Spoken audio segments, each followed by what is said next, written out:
Hello বন্ধুরা, morning সবাইকে। আজ আমি সকালে কী রান্না করছি দেখো। কাঁচা আমের চাটনি, কড়াইয়ে তেল, কালো সর্ষে আর শুকনো লঙ্কা ফোড়ন দিয়েছি, যে আমগুলো ভেজে নিয়েছি। এর মধ্যে হলুদ গুঁড়ো দেবে না তোমরা, এর মধ্যে আমি একটু লাল লঙ্কার গুঁড়ো দিয়েছি। এবার এর মধ্যে কী অ্যাড করবো দেখো, এর মধ্যে চিনি অ্যাড করে দিলাম, অল্প একটুখানি জল অ্যাড করবো, তারপর মাছগুলোকে দেবো।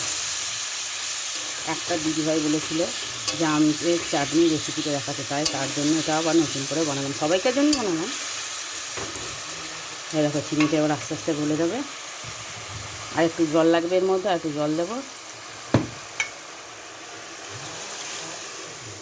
আর এই দেখো এখানে মাছ ভাজাই আছে, মাছগুলোকে দেবো। এইটা একটু হয়ে যাক,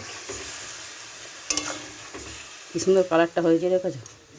এই দেখো এবার চিনিটা ফুটে যাবে, এর মধ্যে এবার মাছগুলোকে দিয়ে দেবো। মাছগুলো আমার ভাজাই ছিল, আমি আগে থেকে দেখাইনি সেগুলোকে ভাজাটাকে, আর শুধু জাস্ট এর মধ্যে দিয়ে দিলাম। এটা এবার ফুটে গেলেই তৈরি হয়ে যাবে আমের চাটনি মাছ দিয়ে। তো বন্ধুরা, আজকে আমার রেসিপিটা কেমন হয়েছে বলো তো। যদি ভালো লাগে প্লিজ লাইক কমেন্ট করে পাশে থেকো।